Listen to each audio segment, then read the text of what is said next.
We are Dan and Dylan from 007 Road to a Million.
You know what, I get it. There's a guy on TV, on a Bond TV show, and he's wearing an eye patch. I mean, you couldn't make it up, but here he is. It's got to be fake, right? Well, it isn't. It really isn't. And I wear an eye patch for a very good reason, I think. And this is my story. So just take some time to listen to my story. And I literally start at the beginning, right from the beginning. So it is quite a watch, but there's a lot to get through. But I promise you, you'll know all about why I wear a mask after this. That's correct, Wendy. We all wear masks, metaphorically speaking.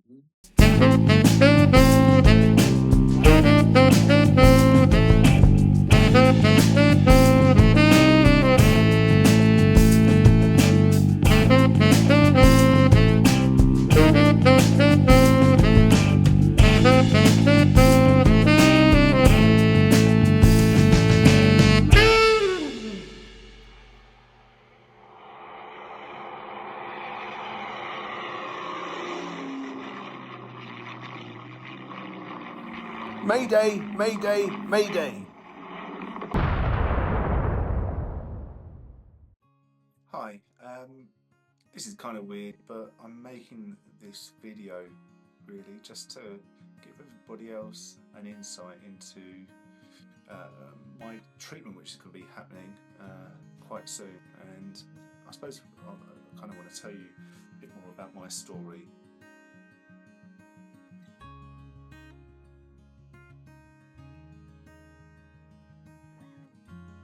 Well, it's not infected, is it? As well, you tell me. Well, you know, you're the expert. I'm just here, you know. And he said, no, I'm going to send you for a scan.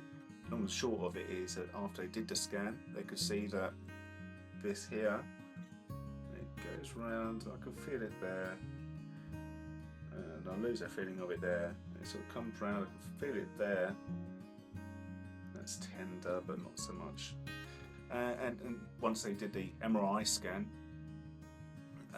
they could see, and when I saw it, you know, it quite clearly wasn't a polyp, which is their common term which they use, and they use that with me. So, well, you've got a polyp, which is their way of saying there's something there, but they're not going to say cancer because it's not been biopsied. A couple of weeks later, called in again, and they said, well, okay, yeah, we've done all that, and it's cancerous growth. So, okay.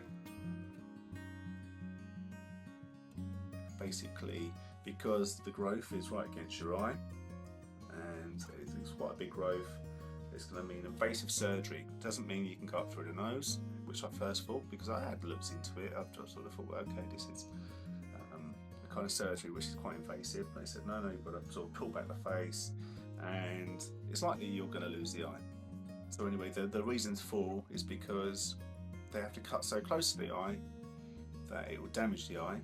Therefore, and also radiation therapy will also kill the eye. So I sort of built myself up for that as well. So okay, well, if that's going to be the case, then that's the case, and it means that the whole lot's got to go.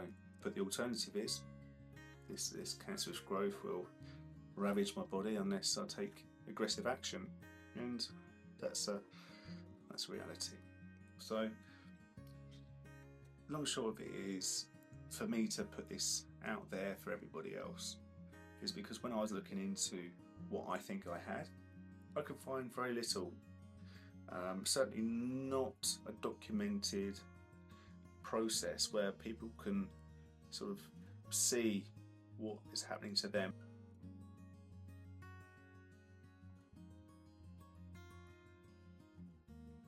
Now, I'm told that this kind of cancer, facial cancer, is very rare, no matter what you're talking about.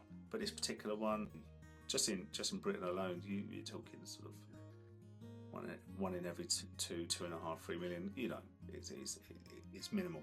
But moving on, the reason why I'm putting this together is for other people that find themselves in this situation, not really knowing what's going to happen. And so you can see what happens to me. A couple of weeks' time, I get booked in. I'm done with the whole worrying about exactly how things are going to affect me. I'm kind of just happy with the fact that what will happen is that I'll be in the best possible care and I'll live. So, you know, I can deal with the rest. Doesn't seem the best outcome to know that potentially, I've seen pictures, you know, it looks awful. The whole side of your face could be taken off. But hey, you know, you live. You, me, or nobody is gonna hit as hard as life. But it ain't about how hard you hit. It's about how hard you can get hit and keep moving forward. How much you can take and keep moving forward.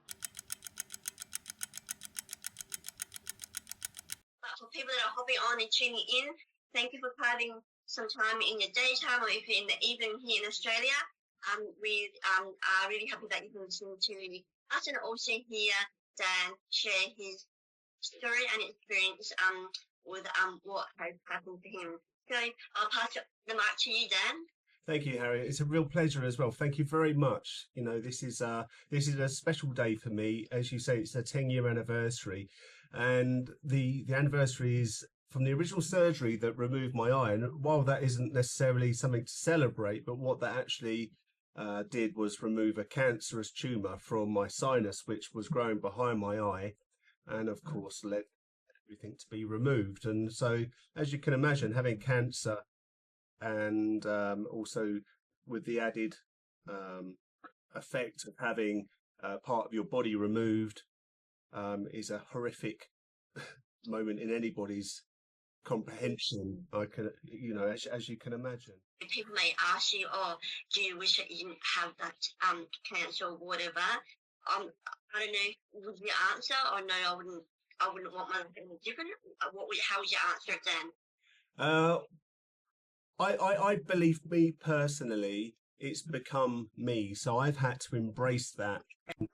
So I had time to prepare mentally and then decide myself how I was going to deal with it. The word decision, I guess, is kind of important, because how you deal with it is a personal thing. But I truly believe that if you decide, you know, make that choice in yourself to this is how you're going to live with yourself after, then that will put you in good stead going forward. And I've made a difference for some people that have gone through something similar to me. Because we all deserve to live our lives. You know, it is a short time we're on this planet, and we all deserve to be happy, to love and be loved, and to appreciate what we've got, and what we've got is life. So let's just do that.